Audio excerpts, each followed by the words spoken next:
সুপ্রভাত আমার প্রিয় বন্ধুরা, কেমন আছো তোমরা সবাই? আশা করছি সবাই খুব ভালো আছো। আমি দীপা, আমার নতুন আরও একটি ঝলমলে ব্লগে তোমাদের সকলকে জানাই অনেক স্বাগত, অনেক ভালোবাসা। আর ঘড়িতে এখন বাজে 6টা থেকে 6:30। ঘুম থেকে উঠেই প্রথমে একটু স্নানটা করে নিয়েছি, তারপর কিন্তু বাদবাকি কাজকর্ম করব। আর তোমরা অনেকেই বলেছো আমি কিভাবে সিঁদুর এইভাবে পরি একটু দেখাতে। কিছুই না, সোজাভাবে একটু টেনে তারপর দুদিক থেকে দুই ধারে করে একটু টেনে টেনে দিলেই হয়ে যায়। এই জন্য কিন্তু কোনো রকম চিরুনি কিংবা এরকম শেপ দেওয়ার মতন কোনো জিনিসই লাগে না। আর এইভাবে পরতে না আমার খুব ভালো লাগে। বিয়ের শুরুতে তো আরও চওড়া করে পরতাম, এখন তবে একটু ছোট করে পরি। তো তোমরা অনেকে জিজ্ঞাসা করেছিলে, তাই আজকে দেখিয়ে দিলাম। আর এখন করে সকালে স্নান করে এমন অভ্যাস হয়ে গেছে, বেলার দিকে স্নান করতে ভালো লাগে না। ভালো লাগে না বলতে যেন মনে হয় যে স্নানই যেন করলাম না বেলার দিকে। কি হয় জানো তো, ওই গরম জলে স্নান করতে একদমই ভালো লাগে না। এই যে সকাল থেকে রোদ পড়ছে, সেই রোদে ট্যাঙ্কির জল পুরো আগুন হয়ে থাকে, মনে হয় যেন গরম জলে স্নান করছি। সেই জন্য কি করি, সকালবেলা কিন্তু স্নান করে নিই, তারপরে বিকেলের দিকে আরেকবার যদি ইচ্ছে হয় তো গা ধুয়ে নিই, তা না তো রাত্রিবেলা। আর আজকে না চিকুর পাপা কিন্তু বাড়িতে রয়েছে, যেহেতু আজকে ভোট গণনা আছে, তো সেই কারণে ওর ছুটি। তো আজকে বাড়ি আছে মানে শুধু মনে হচ্ছে যেন আজকে রবিবার এরকম আর কি। বিয়ের আগে যখন বাবা বাড়িতে থাকতো, যেই দিন থাকতো না কেন মনে হয় সেই দিন যেন সানডে এরকম। আর এখন চিকুর পাপা বাড়ি থাকলেই মনে হয় রবিবার। আর এই জামা কাপড়গুলো দেখছো, এই যে সেলফির উপরে উঠে ওই ধারে মেলে দিলাম। যা পরিমাণে রোদ ওঠে মোটামুটি যেখানে হোক দিলেই শুকিয়ে যায়। না তো এই বারান্দার মাঝখানে এরকম ঝুলেমুলে থাকে না জামা কাপড়, একদমই যেন ভালো লাগে না, ওই মাথায় লেগে যায় জামা কাপড়গুলো। সেই জন্য এক ধারে দিয়ে দিচ্ছি। আর চিকুর পাপা কিন্তু আজকে অনেক তাড়াতাড়ি উঠে পড়েছে, যেহেতু ওর সকালে ওই 7টা নাগাদ উঠে অভ্যাস হয়ে গেছে। তো সেই জন্য উঠে পড়লো। তো ওকে বললাম যে ঠিক আছে, তুমি রাস্তা দিয়ে একটু হেঁটে এসো, আর ওখান দিয়ে আসার সময় না চা খেয়ে আসবে। তো সেই জন্য সকালে না আমাকে আর চাটা বানাতে হয়নি। তো সকালে দেখলাম জেঠিমা দুধ দিয়ে গেছে, দুধটা আমি ওদিকে ফুটিয়ে নিয়েছি। আর এখন এই যে মেন বারান্দার এই জায়গাটা না একটু জল দিয়ে এরকম মানে কি বলে না, জল ছড়া মতন দিয়ে দিচ্ছি। তাহলে কি হয়, ওই মাটিগুলো একদমই ওড়ে না। তো একটু পরেই দেখবে যে এই যে যতই ঝাড় দিই না কেন, ধুলো কিন্তু ঠিক বারান্দায় চলে আসে। তারপরে দেখো এই বারান্দাটা সুন্দর করে ধুয়ে দিচ্ছি। আর এরই মধ্যে চিকুর পাপাও চলে এসছে। তো বলছি উপরের সেলফে তুমি জুতোগুলো রেখে দাও, তা না হলে ওখানে লালু ভুলু আছে, ওরা পায়ে করে নিয়ে পালাবে। তো তারপরে দেখো মেন গেটটা বন্ধ করে দিচ্ছি, দিয়ে চলে আসবো ঘরে। তো মোটামুটি ঘরে দরজা জানালা খুলবো। চিকু তো এখন ঘুমোচ্ছে, সেই জন্য না আস্তে আস্তে করে সমস্ত কাজকর্ম করতে হচ্ছে, তা না হলে উঠে পড়লে কিন্তু কোনো রকম কাজই করতে দেবে না। আর এদিকে যে মানি প্ল্যান্ট গাছগুলো দেখছো, এগুলো না খুব একটা গ্রো করছে না। নতুন নতুন পাতা বেরিয়েছে, কিন্তু এক একটা গাছকে দেখি কি সুন্দর জলে থাকলে অনেক গ্রো করে, গাছগুলো নিচের দিকে ঝুলে পড়ে, এতটাই তাদের গ্রো হয়। কিন্তু আমার এই গাছগুলোতে দেখছি খুব একটা গ্রো করছে না, কেন জানি না। অনেকেই তোমরা যে যেরকম আমাকে সাজেস্ট করেছো সেভাবেই মাফিক চলছি। যেমন ধরো খাওয়া, আমরা যে জলটা পিওরিটির যে জল খাই সেই জলটা দেওয়া, কিংবা 2 দিন 3 দিন অন্তর জল চেঞ্জ করা, ভাতের জলগুলো মানে ওই যে চাল ধোয়ার যে জল আর কি, সরি, তো সেই জলগুলো দেওয়া। তাও এই সমস্ত করে দেখছি কিছুতেই কিছু ফল পাচ্ছি না। আর এদিকে চিকুর পাপা না বাজার থেকে ওই একটু পরোটা আর ঘুগনি এনেছিল। তো এখন আমার আর ওর জন্য খাবারটা নিয়ে নিয়েছি, সাথে ওকে চাটাও বানিয়ে দিয়েছি। তো তারপরে দেখো টিফিন করে এখন এই যে বালিশ কাঁথাগুলো গুছিয়ে নিচ্ছি। আর এরই মধ্যে কিন্তু চিকুও দেখছি ঘুম থেকে উঠে পড়েছে। আগে কিন্তু চিকু ঘুম থেকে উঠে খুব কান্না করতো, এখন কিন্তু সেটা করে না। শুধুমাত্র একটা টিপস ফলো করেছি এখানে, যেমন ধরো চিকু আগে ঘুম থেকে উঠেই কাঁদতো, আর ও যখন কাঁদতো আমরা সেই জিনিসটাকে ইগনোর করতাম। বাচ্চারা দেখবে ওই অ্যাটেনশন নেওয়ার জন্য বিভিন্ন ধরনের কান্না, বিভিন্ন ধরনের বায়না করে থাকে, সেগুলো যদি আমরা একটু ইগনোর করি, পাত্তা না দিই, সেক্ষেত্রে কিন্তু সে তখন বুঝে যায় যে আমি এগুলো করছি বেকার।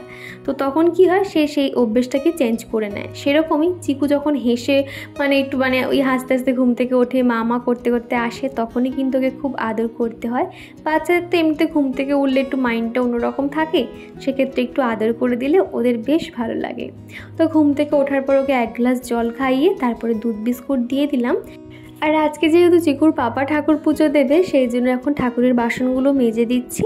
তো আমি ঘরটর মুছে দিলে তারপর ও ঠাকুর পুজোটাও করে দেবে। একদিকে অনেক সুবিধা, চিকুর পাপা যখনই বাড়ি থাকে এরকম ঠাকুর পুজোটা সেরে দেয়, টুকটাক কাজকর্মগুলো করে দেয়, যেমন চিকু স্নান করানো, খাওয়ানো, ও একটু হাতে হাতে কাজ করে দিলে না অনেক ভালো হয়।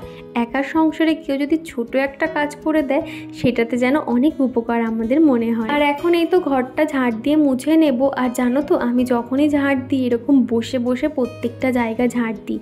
এইভাবে বসে ঝাড় দিলে না কি সুন্দর ঝাড় দেওয়া হয়, একটুও ধুলো থাকে না।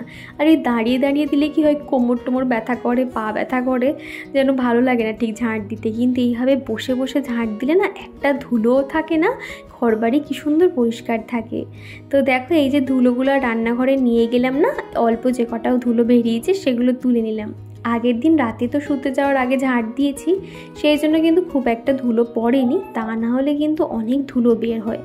আর এরই মধ্যে কিন্তু আমি রান্নাবান্নার সমস্তটাই সেরে নিয়েছি, সেগুলো আর তোমাদেরকে শেয়ার করলাম না, তাহলে দেরি হয়ে যেত।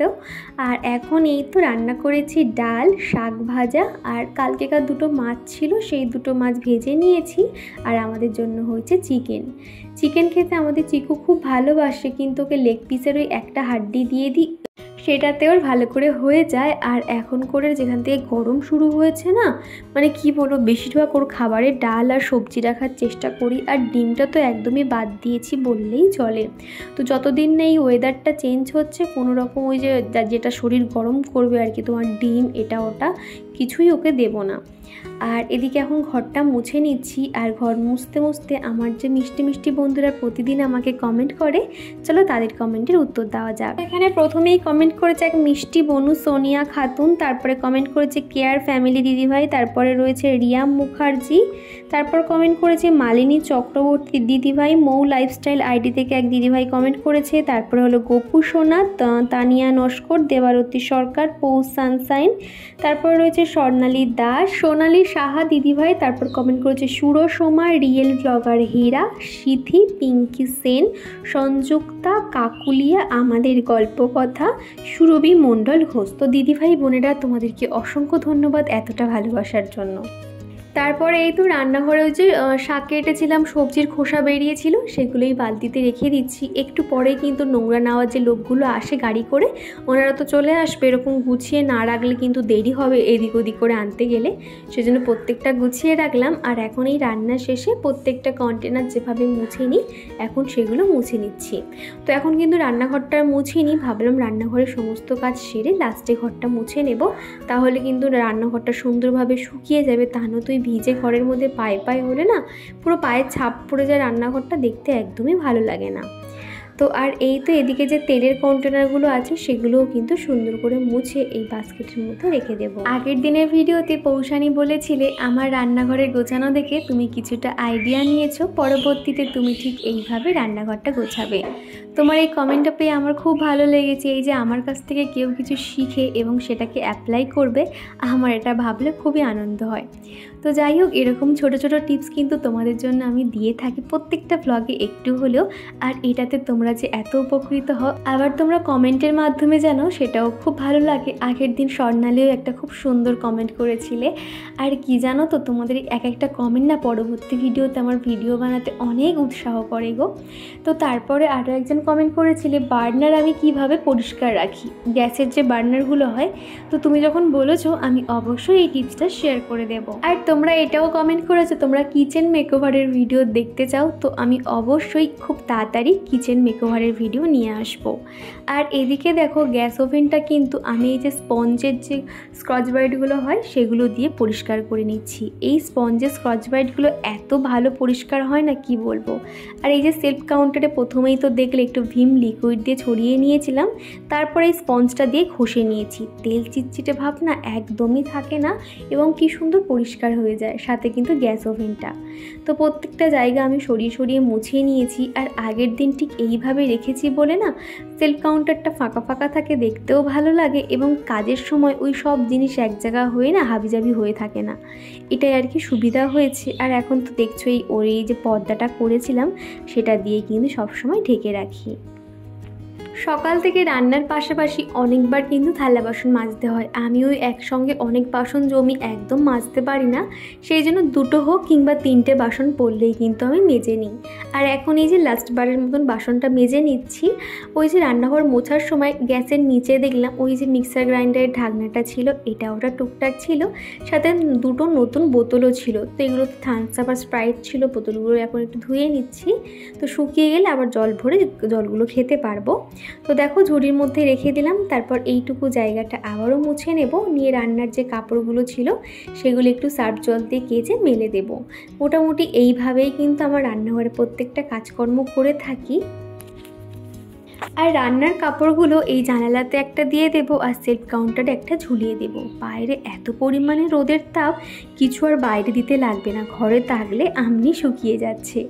আর এখন এই তো রান্নার শেষে না আমি সবসময় রান্নাঘরটা পরিষ্কার করি, তাহলে কি হয় রান্নাঘরটা বেশ ভালো মানে নোংরা থাকলে উঠে যায়। আর এখন তো মাছি এত ভ্যান ভ্যান করে কি বলবো, যেহেতু বাড়িতে সবসময় আম লিচু তো আনা হয়, আর এই মানে সময়টাতে তো সব রকম ফল পাওয়া যায় বলে তো কী হয় মাছিগুলো মনে হয় সারাক্ষণ ঘরেই থাকে, বাইরে যাওয়ার নামই করে না। তো এখন এই যে মাছি বসছে বলে একটু নিমাইল দিয়ে সুন্দর করে দেখো প্রত্যেকটা জায়গায় একটু জল জল করে মুছে নিয়েছি, যাতে মাছি একদমই না বসে। তারপর রান্নার শেষে এই জানালার যে পর্দাটা আছে সেটাও আমি এখন ছাড়িয়ে দিচ্ছি। তো রান্নাঘরটা এইভাবে টিপটপ করে রাখতে এত ভালো লাগে না। আর এরকম সুন্দর গোছানো মানে টিপটপ করা ঘর বলো রান্নাঘর বলো যদি গোছানো থাকে না, তাহলে কিন্তু বারবার চোখ যেন সেখানেই আটকে যায়। তো দেখো এই যে রান্নাঘরটা সুন্দর করে গুছিয়ে নিয়েছি। তো চলো দুপুরের খাওয়া দাওয়া শেষ করে বিকেলে তোমাদের সঙ্গে আবারও দেখা করি। আর ওই তো বিকেলে এখন 5টা থেকে 5:30 মতন বাজবে। তো এখন আর কি সবাই ঘুম থেকে উঠলাম, আমি ওই আধ ঘন্টা মতন ঘুমিয়েছি, বেশি আর ঘুমোইনি। আর আজকে যেহেতু চিকুর পাপা বাড়ি আছে সেই জন্য বললাম ওকে একটু ঘুরিয়ে আনো, সারাদিন তো সবসময় বাড়িতে একাই থাকে, তাহলে ওর একটু ভালো লাগবে। তো আর আমার কাছে খানিকক্ষণ এসে একটু 1 2 3 এগুলো মুখে মুখে বলছিল, আর ওদিকে ওর বাবা বাইকটা বার করছে। তো তারপর ওরা বাইকে করে ঘুরে এলো খানিকক্ষণ আর কি, মোটামুটি 1 ঘন্টা মতন ঘোরাঘুরি করেছে। তারপর চলে এসছে। এখন এই যে বললো কি একটু কফি বানিয়ে দিতে। এই কফিটা না রেডিমেড কফি, সমস্তটাই কিন্তু বানানো রয়েছে, শুধুমাত্র একটু উষ্ণ গরম জলে একটু পাউডারটা দিয়ে দিলেই তৈরি হয়ে যাবে কফি। দুর্দান্ত কিন্তু খেতে লাগে। এটা চাইলে না তোমরা ঠান্ডা অবস্থায়ও খেতে পারবে, শুধু উপর থেকে একটু আইস কিউব দিয়ে দিতে হবে। তারপর শুরু হয়েছে সন্ধ্যে থেকে অঝোরে বৃষ্টি, এত ভালো লাগছিল না, সারাদিন এত পরিমাণে ঘেমে গেছি এত গরমের পরে, রাতে ওরকম ফুরফুরে একটা ঠান্ডা ঠান্ডা হাওয়ার সাথে বৃষ্টি, একদম দুর্দান্ত লাগছিল। তো জানালায় বসে বসে আমি বৃষ্টিটা দেখলাম। তো বেশিক্ষণ নয়, মোটামুটি 10-15 মিনিট মতো বৃষ্টিটা ভালোই হয়েছে, তারপরে কিন্তু থেমে গেছে। তারপরে এই বৃষ্টির ওয়েদারে একটু মুড়ি মাখা না খেলে হয়, তো একটু মুড়ি মেখে নিয়েছিলাম। তারপর সকালে যে ফলগুলো এনেছিল লিচু, সেগুলো সমস্তটাই ছাড়িয়ে এখন ফ্রিজে রেখে দেবো। ফল কিন্তু একটু ঠান্ডা ঠান্ডা খেতেই যেন বেশি ভালো লাগে। তো এখন এগুলো ফ্রিজে রেখে দেবো, দিয়ে খাওয়া দাওয়াটাও করে নেব। এই যে বন্ধুরা সবেই কাজবাজ কমপ্লিট হলো, এবার একটু চুলটা বাঁধবো, নাইট ক্রিম মাখবো। তো আজকের মতন কাজকর্ম শেষ। তো বন্ধুরা আজকের ভিডিওটা এখানে শেষ করছি। ভিডিওটা তোমাদের কেমন লাগলো অবশ্যই কমেন্টের মাধ্যমে জানিও। আবার দেখা হচ্ছে পরের দিন একটা এরকমই সুন্দর ব্লগের সঙ্গে। তো চলো টাটা।